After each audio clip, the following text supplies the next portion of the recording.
नमस्कार, खबरों की खबर में आपका स्वागत है। कलयुग के बारे में यही कहा जाता कि जो चोर उचक्के होते हैं वो कलयुग में जीत जाते हैं। जो बेईमान होते हैं हमेशा सफलता उन्हें ही हासिल होती है, और जो ईमानदार होता है, जो कानून परस्त होता है, जो सच्चाई की राह पे चलता है, उसको हार का सामना करना पड़ता है। और यही आज की कुछ 2-3 ऐसी खबरें आई हैं जिसे सुनकर आपको भी झटका लगेगा।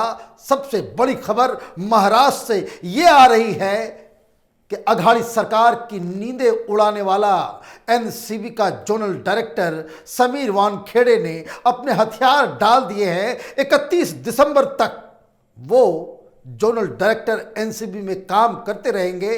वो एक आईटी के अधिकारी थे, इनकम टैक्स ऑफिसर थे। वो वापस अपने डिपार्टमेंट में जा रहे हैं क्योंकि वो तंग आ गए हैं। दूसरी खबर सीबीआई से जुड़ी हुई है।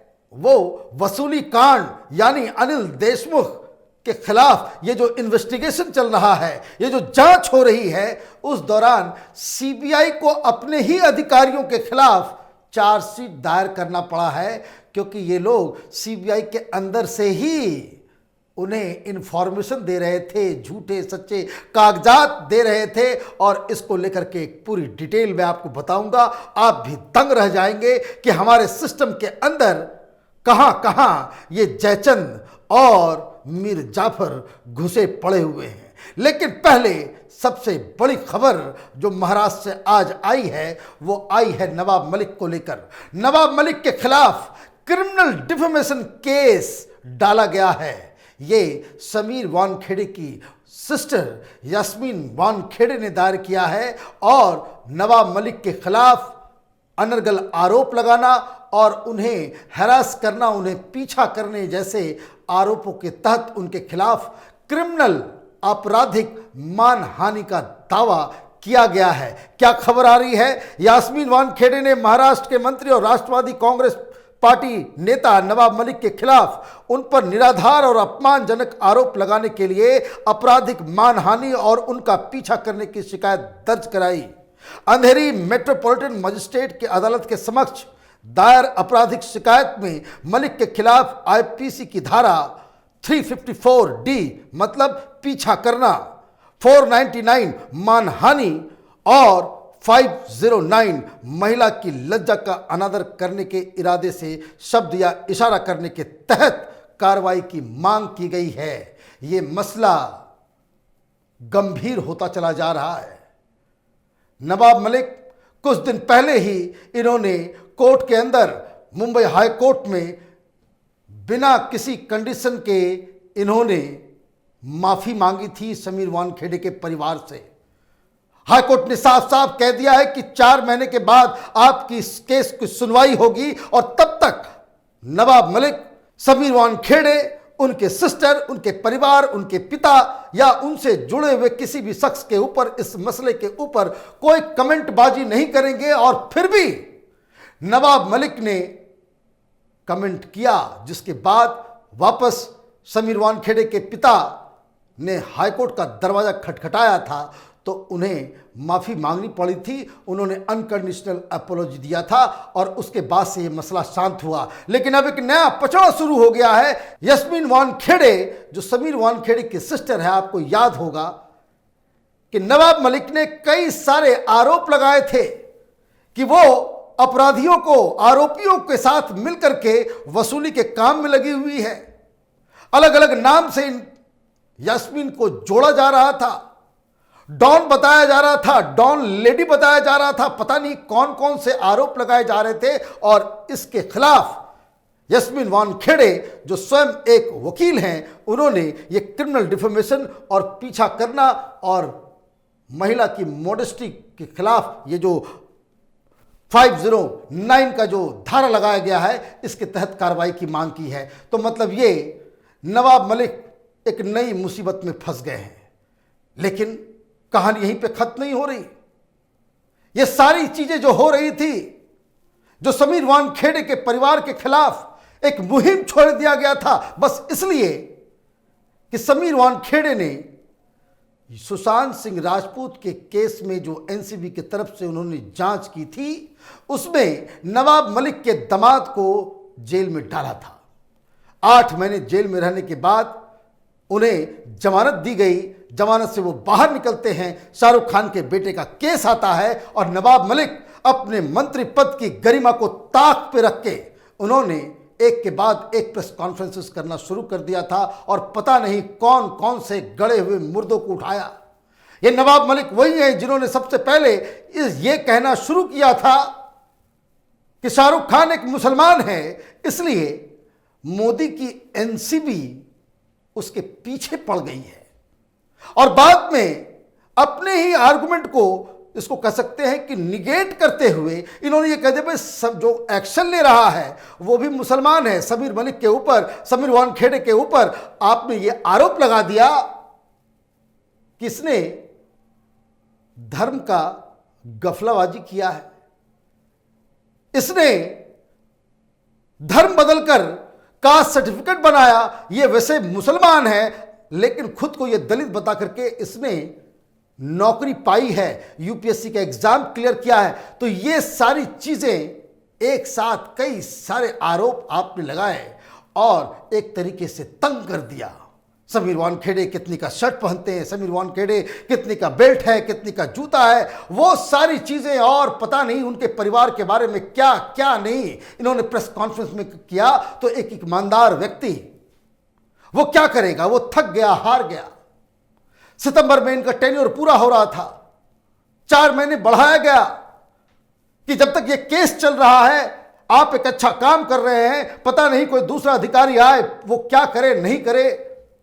क्योंकि आप देखिए आगे जो मैं खबर दूंगा वो भी आप सुनेंगे तो आपको भी बड़ा ताज्जुब होगा कि किस तरीके से सीबीआई के अंदर ही कई सारे जयचंद बैठे हुए हैं। तो ईमानदार व्यक्ति क्या करेगा, वो थक जाएगा, हार जाएगा कि क्यों इस तरह की चीजों को करना, जबकि सिस्टम आपके साथ खड़ा नहीं है। तलब किया जाता है दिल्ली, बातचीत की जाती है कि भाई आप अपना सर्टिफिकेट दिखाएं, आप ये करें, आप वो करें, 50 तरह के सवाल जवाब किए जाते हैं।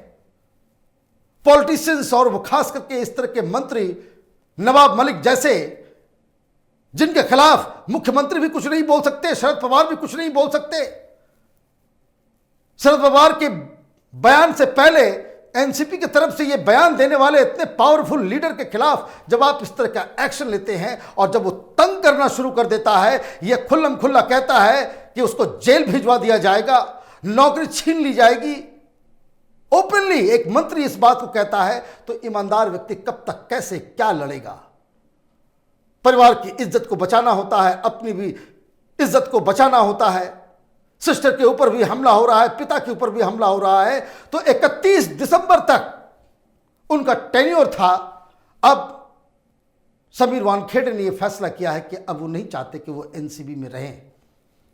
उन्होंने अपने टेन्योर के एक्सटेंशन की मांग नहीं की है और इसलिए 31 दिसंबर उनकी आखिरी तारीख होगी जब वो एनसीबी में जोनल हेड के रूप में काम करेंगे। वो इनकम टैक्स डिपार्टमेंट से जुड़े हुए अधिकारी हैं, वो वापस इनकम टैक्स में चले जाएंगे। वो डेपुटेशन पे गए हुए थे एनसीबी के अंदर। तो ये सारी चीज़ें हो रही है और ये इसका मतलब ये है कि जो पूरी जो जांच जो बॉलीवुड के खिलाफ चल रही थी उसको एक बहुत बड़ा झटका लगेगा। नया शख्स कौन आएगा, कैसे आएगा। पहले भी एनसीबी के जोनल अधिकारी होते थे, कभी बॉलीवुड इतने बड़े बड़े लोगों के ऊपर कभी कोई हाथ डालने की हिम्मत नहीं दिखाई।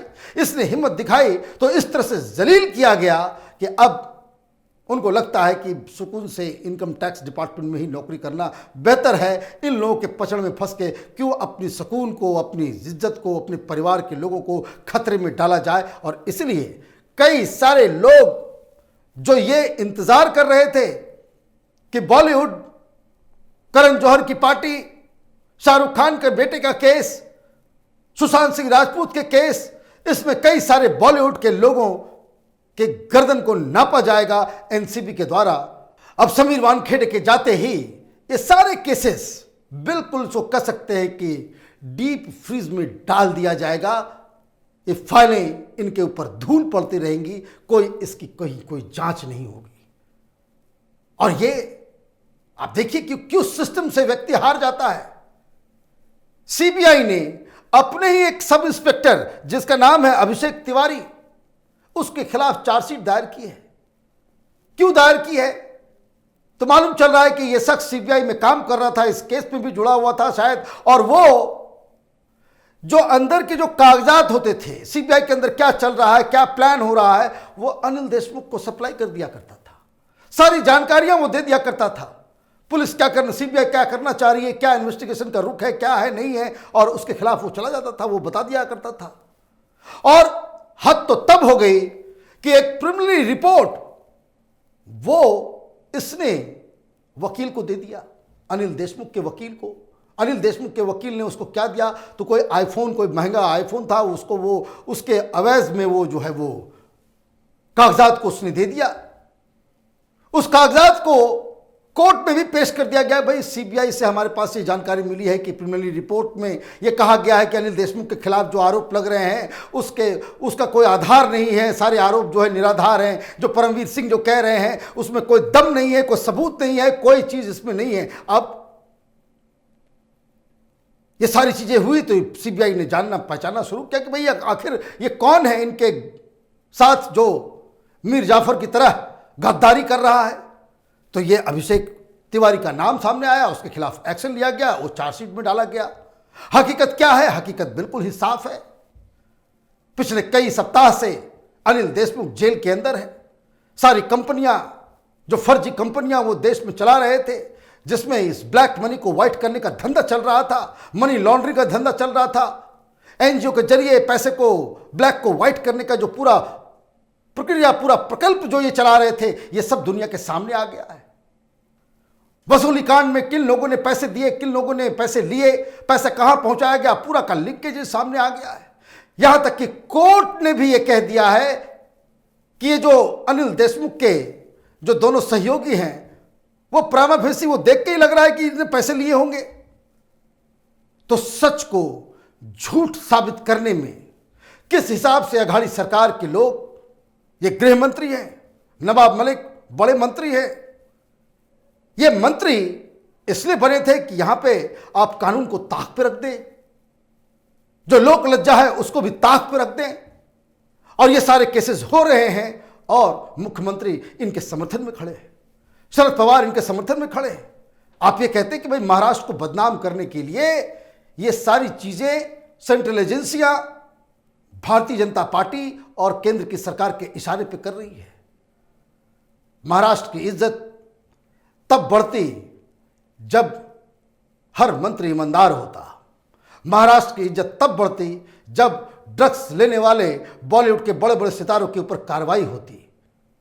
महाराष्ट्र की इज्जत तब बढ़ती जब एक महिला के घर के ऊपर बुलडोजर नहीं चलाया जाता सिर्फ इस बात के लिए कि वो मुख्यमंत्री के खिलाफ कुछ उसने बयान दे दिया।